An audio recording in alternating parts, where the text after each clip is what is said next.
Hey everyone, it's Amanda Ferranti. I had some insight from this week that I wanted to share or provoke some thought for you at home. This message is mostly for parents and coaches. I've been working a lot with 8 to 12-year-olds, and I want you to remember that although you can practice in your yard or at home, you can juggle, you can learn some new ball skills, you can work out and exercise with the ball.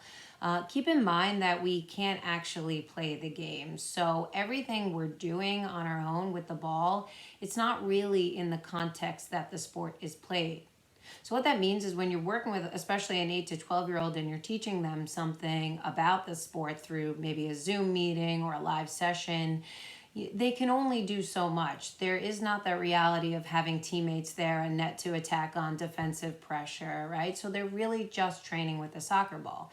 And why am I bringing this up? Well, I want everyone to start maybe shifting their attention, shifting their focus, and start using the game of soccer or the sport that they're playing to teach certain life skills. And I guess this is the foundation of sports psychology. However, you don't need to be a sports psychologist to make this mental shift. All right. So some of the lessons that I have been teaching through the context of soccer would be how to cope or manage your emotions, right? And the examples I use is what would you do after making a mistake?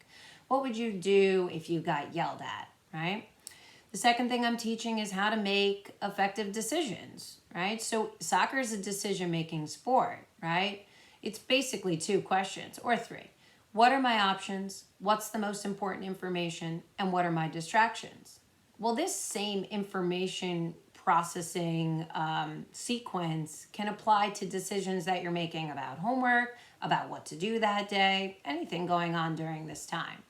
The third thing is how to develop character, or that motivation to develop character. Knowing that our character traits are a choice, we demonstrate them both on and off the field.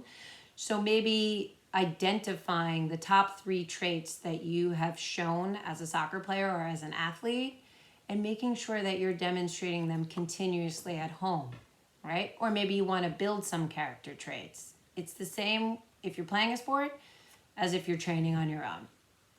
And the fourth concept is self-assessment. So this is a skill that I've been talking about long before this pandemic happened. We want kids to be able to assess their own performance instead of being entirely dependent upon a coach or parent's feedback. And all I'm simply doing for this is giving a worksheet where they have 10 empty lines. Come up with 10 things that you would like to assess in your performance and rate them from 1 to 10.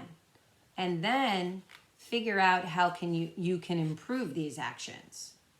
Now, all 4 of these lessons put together, we're not actually playing soccer, but we're using the sport of soccer and your memory of the game and your experience of the game to build necessary skills for performance excellence, both today and for when we do go back and play. All right, so if you are a parent or coach and you're listening to this, I hope you're inspired a little bit to start shifting your focus and teaching our children some essential life lessons, especially in a time of adversity, challenge, or obstacle. If you like this stuff, please share it and visit my website, ferrantiempowerment.com. I have a lot of cool services going on for young players, especially 8 to 12-year-olds that we can do virtually. I hope you have a good week, and I'll check back in next week with another quick tip.